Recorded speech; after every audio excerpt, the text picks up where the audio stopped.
Hello mga ka-cakes ni Lay. Kamusta na ba kayong lahat dyan? Marami na ba kayong pa-order sa Father's Day? So eto nga guys, super late upload na nga tayo, di ba?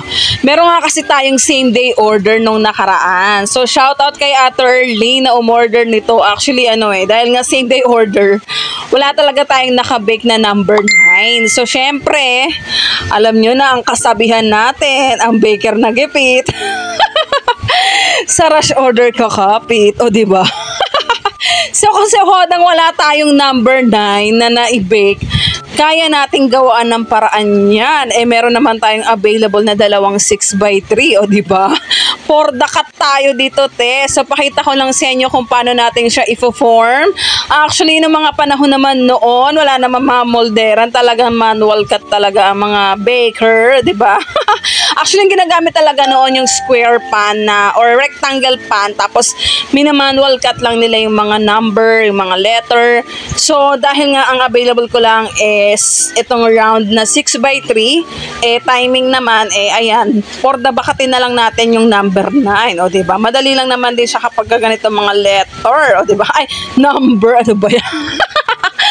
For the lutang ang lola mo, kung ano na sinasabi. But anyway, ito nga, ganyan lang naman siya, binakat lang natin at i-form lang natin siyang number 9. Pakitulungan nyo nga ako kung tama ba, nakuha ko ba yung korte ng 9. Diba? Birthday ko yan, 9, November 9. So eto nga, pakita ko lang, ganyan lang naman siya guys, sa mga inspiring baker dyan. Eto, sana makatulong tong video na ito. Kapag wala kayong mga ready-made na number cut cake na nakamolder at may erong kayong mga same day or rush cake, eto, sana makatulong sa inyo tong video na ito, diba? So uupo ako kasi hinihingal ako, nakahiga ako. So ito na nga, malapit na tayong matapos. So nakikita nyo naman, diba? Nakorte na natin. Then ang gagawin lang natin dito is papalamanan pa rin natin yan.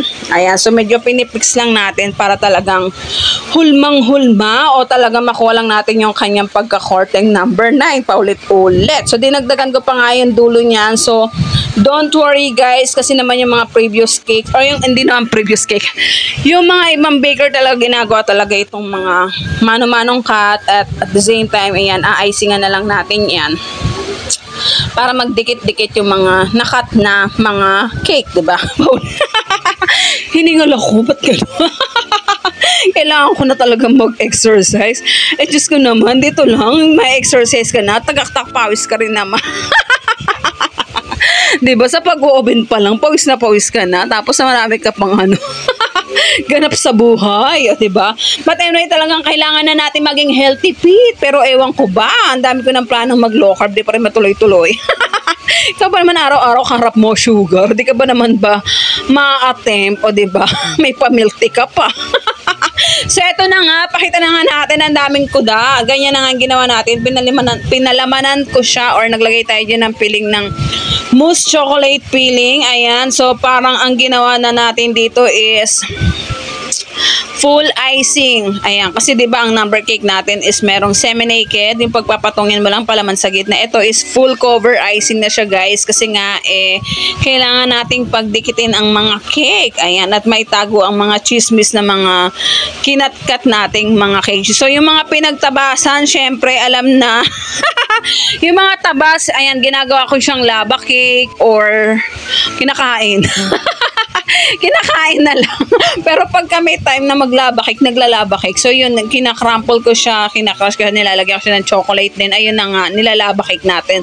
So ayan, naglagay na tayo sa paligid ng pabakod. Ang ginamit ko dyan is yung grass tip na ayan, pag ganyan-ganyan lang, color pink. At ang team nga pala nito is Sanrio. So, thank you so much Ate Erlene sa suporta every now and then. Atong si Ate Erlene na to, napaka-solid talaga nito. Alam mo, ito talaga yung paulit-ulit kong sinasabi bilang isang small business owner, yung pakiramdam ng mga sumusuporta, lalo na yung mga kaanakan mo, 'di ba? Na walang pag-alinlangang bumili sa iyo, 'di ba?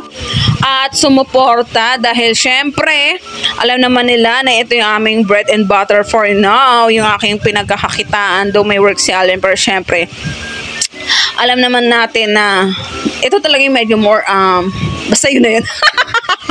Hindi ma-explain. But anyway, thank you talaga Ate Erlene sa suporta ng mga kamag-anakan, kaibigan, kakilala, mga referral, sa mga nagtitiwala sa aming kakayahan na magiging dahilan ng pag-abot ng aming mga pangarap. Oy, Toro! May pa-drama effect. But hindi talaga nakakatuwa kasi yung aking baking journey at ang aking pagbablog, meron po akong dahilan kung bakit ko siya pinupush. Lalong-lalo na po talaga gusto kong sabihin sa inyo, di ba, i-reveal na bakit po ako nagtsatsaga mag-vlog. Hindi rin talaga madali ang mag-vlog, nakakaubos ng oras yung pagbibideo, ganyan. Siguro sa next video na lang kasi tapos na tayo. Sanrio Team Cake nga ito for Abby 9th birthday. So happy birthday Abby. Alam ko namang nagustuhan mo to at wish ko sa'yo lumaki kang mabait na bata at syempre good health always kasi nitong past few days nagiging pala sakit tong sa Abby. So yun, good health for you Abby. Mag-aral ka mabuti at always be good girl. Yun lang for today's video. Bye-bye!